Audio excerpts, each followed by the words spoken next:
watching to the Plea News Recap. I'm your anchor Azan Jamir, bringing to you the top stories of the week. Let's have a look at the stories of the week that matter to the headlines. The Nagaland Assembly passed the 2025-26 state budget of 24,699.83 crore by voice vote. The issue of the rapid rise of unions and associations in Nagaland was brought to the forefront in the recently concluded 6th session of the 14th Nagaland Legislative Assembly. Reveals that there are 7,952 registered societies in the state. Fresh round of violence in Manipur's Kangpokpi district erupted on March 8 with one protester being killed and more than 40 others injured in the clashes between the Kuki agitators and security forces in different parts of the region. And now the news in details. The Nagaland Assembly passed the 2025-26 state budget of 24,699.83 crore by voice vote, presented by Chief Minister Nipiriu, who also holds the Finance Department. The budget was passed after members approved the demand for the grants of 82 departments for the next fiscal. The House also passed the Nagaland Appropriation Bill 2025 relating to the demands of grants, which authorizes payment and appropriation of 24,699.83 crore from and out of the consolidated fund of the state for the financial year ending March 31st, 2026. Some of the new initiatives introduced in the budget include Skill Mission, aiming to train 5,000 youth in self-employment and private sector employment with special focus on emerging industries, Living Morong initiative for revitalizing and preserving Naga culture and traditions, Solar Power Mission to address the state's energy deficit, and a drone training center to offer job-linked training in drone technology for youth. Some other initiatives are expanding banking access to unbanked blocks by supporting infrastructure development to facilitate bank branches, Chief Minister's Fellowship Program to develop future leaders of the state, introducing fleet of 40 buses to improve transportation and fast-tracking development in interstate border areas. Subsequently, the Speaker announced the formation of various financial and non-financial committees of the Assembly and the panel of the chairpersons for 2025-26 and adjourned the House's Senate on March 8. The issue of the rapid rise of unions and associations in Nagaland was brought to the forefront in the recently concluded 6th session of the 14th Nagaland Legislative Assembly. Minister for Parliamentary Affairs and Power, K.G. Kenya, initiated the discussion under Rule 50, highlighting the current status of registered societies in the state. Kenya revealed that 7,952 registered societies under the government of Nagaland, with a staggering 5,922 inactive and 2,030 only remaining active. He stated that as a state still in its developmental phase, Nagaland is bound to encounter various challenges. He cited the mushrooming of unions and associations over the years as one such challenge, which has, in some cases, hindered societal progress. Kenya called for a reality check, urging the Naga people to reflect on the state's current situation and its future trajectory. He also criticized the financial burden placed on members by the hyperactive social organizations, which he believes are wasting valuable time and resources. Concluding the discussion, Chief Minister Nipiriu explained the process of registering unions and associations under the Societies Registration Act of 1860.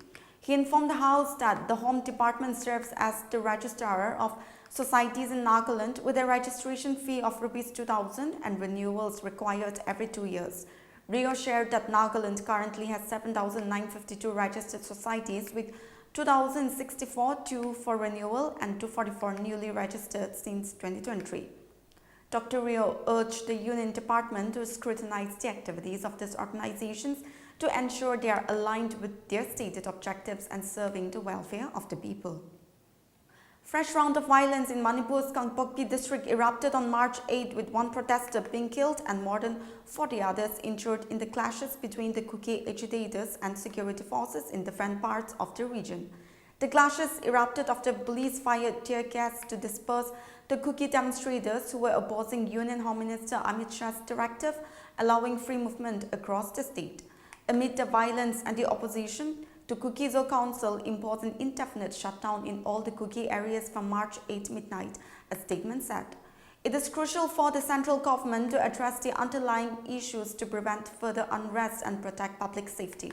The Kuki-Zo Council urges the government to reconsider its stance to avoid further escalation of tension and violent confrontation, it added. The Kuki-Zo group further stated that it could not guarantee free movement of Métis across the buffer zones and cannot take responsibility for any unfortunate incident. One protester who got killed in the clashes was identified as 30-year-old Lalkodam Singsit. He received bullet injuries and succumbed to his wounds on the way to the hospital, police officials said. Following the tear gas from the police, the situation worsened when protesters set ablaze private vehicles and tried to stop a state transport bus travelling from Imphal to Senapati. At least 16 protesters suffered various injuries during the clashes at Kamkibai, Motpong and Kethil Manbai, police said, adding that they have been admitted to the nearby public health center for treatment. However, unofficial figures have placed the civilian injuries at over 23. Meanwhile, Manipur police said that at least 27 security personnel were injured in the violent clashes with the protesters. They also said that the incidents of the firing from among the agitators prompted them to retaliate against them. The number of weapons voluntarily surrendered to the Manipur government during the 14-day amnesty period, including Insas rifles, AK series and various ammunitions, has surpassed 1,055. On March 6, the final day of the deadline, the public surrendered a total of 186 firearms, including tear gas, guns, ammunition and other items. In response to the Manipur's governor amnesty announcement, individuals who possess looted or illegal weapons willingly deposited their firearms at government offices in Churajanpur, Bishnupur, Taupal, Imphal East, Imphal West, Kakching, Chiripam and Ferzawal districts. For the first time on the last day of the amnesty, women also voluntarily surrendered arms, ammunition and bombs to the officer in charge of the women police station in Imphal East district. The authorities withheld the names of the women, but they surrendered a double-barrel gun, a wireless handset, 2 hand grenades, 2 smoke bombs and 15 AK live rounds. The amnesty period, which began on February 20, concluded with a positive response, especially from the people in the valley districts. Thousands of people poured onto the streets of Pannu in northwestern Pakistan for the funerals on March 5 of 18 people, including 6 children, killed in a suicide attack on a security installation.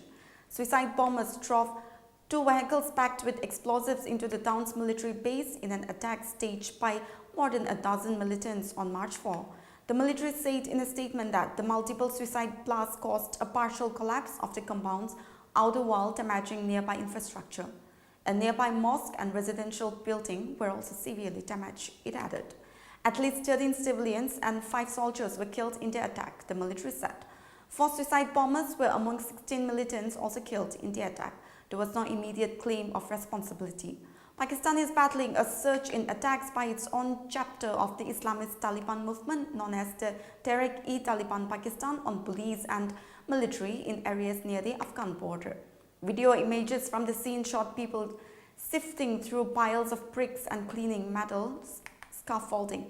Ali Amin Kandapur, Chief Minister of Khyber Pakhtunkhwa, condemned the incident and said he had sought a report from senior police officials on the blast. The attack comes days after a suicide bomber killed 6 people at an Islamic religious school in Pakistan, attended by key Taliban leaders in the same province.